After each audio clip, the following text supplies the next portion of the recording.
बऱ्याचदा काय होतं, घरामध्ये भाजीपाला अवेलेबल नसतो आणि अशा वेळेस चमचमीत झणझणीत काय करायचं आज त्याची रेसिपी मी तुम्हाला दाखवणार आहे।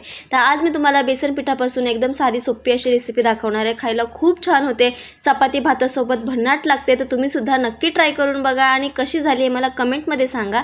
तर त्यासाठी काय करायचं आहे, इथे मी एक टोप घेतलेला आहे, त्याच्यामध्ये एक साधारण 4 चमचे मी बेसन पीठ घेतलेलं आहे। त्यानंतर त्यामध्ये चवीनुसार मीठ घालायचं आहे, थोडीसं लाल मिरची पावडर घालायची, थोडीशी अशी हळद घालायची, याच्यामध्ये व्यवस्थित सगळं मिक्स करून घ्यायचं आणि थोडं थोडं करून यामध्ये पाणी घालायचं आहे आपल्याला। एकदम जास्त पाणी नाही घालायचं, एकदम थोडं पाणी घालून चमच्याच्या सहाय्याने फक्त हे पीठ आपल्याला ओलवून घ्यायचं आहे। ते सुद्धा एकदम कोरडं कोरडं ओलवून घ्यायचं आहे। जास्त पाणी घातलं तर मग हे पीठ ओलसर होईल आणि याच्या व्यवस्थित वड्या अशा पडणार नाहीत। तर आता काय करायचं आहे, आता हाताच्या सहाय्याने आपल्याला 1 मिनिटभर हे सगळं व्यवस्थित चोळून घ्यायचं आहे आणि याच्या ओबडधोबड अशा आपल्याला वड्या तयार करून घ्यायच्या आहेत। तुम्ही जर का एकदम जास्त पाणी घातलं तर मग हे मिश्रण ओलसर होऊ शकतं आणि याच्या वड्या पडायला खूप जास्त प्रॉब्लेम येतो। तर मग मी अशा पद्धतीने याच्या सगळ्या या वड्या पाडून घेते आहे, ओबडधोबडच करायचे आहे। याने काय होतं, एकदम मटणासारखे पीस दिसतात हे कालवणामध्ये। तर अशा पद्धतीने हे सगळे पीस तयार करून झालेले आहेत। कढईमध्ये तेल गरम करून घेतलेलं आहे, त्यामध्ये या सगळ्या वड्या सोडून घ्यायच्या आणि छान असं लाल रंगाच्या होईपर्यंत ह्या वड्या आपल्याला फ्राय करून घ्यायच्या आहेत। वड्यासुद्धा आता व्यवस्थित फ्राय करून झालेल्या आहेत। आता हे काढून घेऊयात। त्यानंतर काय करायचं आहे, मी इथे चॉपर घेतलेला आहे। आता यामध्ये 3 मध्यम साईजचे कांदे मी ओबडधोबड असे कापून घेतले होते, एकदम बारीक चिरलेले नाही आहेत। आता यामध्ये आपल्याला हे एकदम बारीक असं चिरून घ्यायचं आहे आपल्याला। तुम्ही बघू शकता इथे एक अशा पद्धतीने कढईमध्ये तेल गरम करून घ्यायचं आहे। तेल चांगलं गरम झालं की मग याच्यामध्ये जिरं घालायचं, बारीक जो आपण चिरून घेतला होता ना कांदा, तो कांदा घालून घ्यायचा आणि कांदा चांगला गुलाबी रंगाचा होईपर्यंत आपल्याला परतून घ्यायचा आहे। कांदा व्यवस्थित असं गुलाबी रंगाचा झाला की मग या स्टेजला आपल्याला याच्यामध्ये ठेचलेला लसूण घालायचा आहे आणि काही कढीपत्त्याची पानं घालायची आहेत।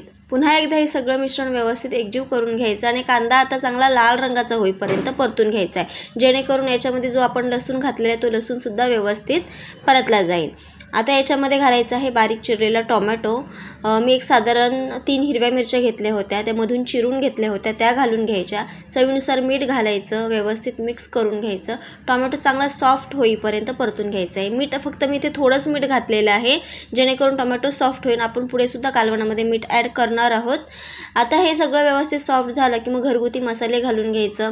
याच्यामध्ये मी थोडीशी हळद घातलेली आहे, 3 चमचे मी इथे कांदा लसूण मसाला घातलेले आहे। चमचा छोटा आहे त्याच्यामुळे 3 चमचे घातलेला आहे, तुम्ही तुमच्या अंदाजानुसार घाला।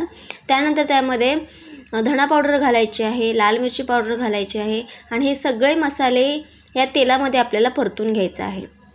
बऱ्याचदा काय होतं, हे मसाले खाली चिकटले जातात, व्यवस्थित परतले जात नाही। मग अशा वेळेस काय करायचं, थोडंसं यामध्ये आपल्याला पाणी ॲड करायचं आहे, जेणेकरून मसालेसुद्धा व्यवस्थित फ्राय होतील आणि खाली चिकटणारसुद्धा नाही किंवा जळणारसुद्धा नाही। व्यवस्थित सगळं मिक्स करून घ्यायचं। तुम्ही बघू शकता आता इकडे कढईला तेलसुद्धा सुटायला सुरुवात झालेली आहे। आता काय करायचं आहे, यामध्ये पाणी घालायचं। एक साधारण मी इथे 1.5 ग्लास पाणी घालते आहे, तुम्ही तुमच्या अंदाजानुसार घाला। तुम्हाला ही ग्रेव्ही कितपत पातळ किंवा घट्ट हवी आहे त्यानुसार। आणि जे आपण वड्या तळून घेतल्या होत्या त्यासुद्धा शिजायला थोडं पाणी याच्यामध्ये लागतं, त्यामुळे शक्यतो पाणी थोडंसं जास्त घालायचं। जशा त्या वड्या शिजत येतात तसं हे जे कालवण आहे ते घट्ट व्हायला सुरुवात होते, त्यामुळे शक्यतो घालताना थोडं पाणी जास्त घालायचं आहे। मी साधारण 1.5 ग्लास याच्यामध्ये पाणी घातलेलं आहे। पाण्याला उकळी आली की मग याच्यामध्ये जे आपण फ्राय करून घेतलेल्या वड्या होत्या बेसनाच्या, त्या या वड्या याच्यामध्ये घालून घ्यायचं, व्यवस्थित मिक्स करायचं आणि एक साधारण 10 ते 15 मिनिटांसाठी मीडियम फ्लेमवरती आपल्याला ह्या वड्या छान अशा शिजवून घ्यायच्या आहेत। एक 15 मिनिटांनंतर मी ते चेक करते, वड्या व्यवस्थित शिजलेल्या आहेत। आता काय करायचं आहे, बारीक चिरलेली याच्यावरती कोथिंबीर घालून घ्यायची आहे आणि ही भाजी तुम्ही भातासोबत खाऊ शकता, चपाती, फुलके, तांदळाच्या भाकरीसोबतसुद्धा अप्रतिम लागते। तर नक्की ट्राय करून बघा। व्हिडिओ कसा वाटला हे मला कमेंटमध्ये सांगा।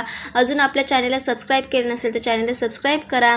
मी रोज तुमच्यासाठी चमचमीत, झणझणीत आणि नवनवीन रेसिपीज घेऊन येत असते।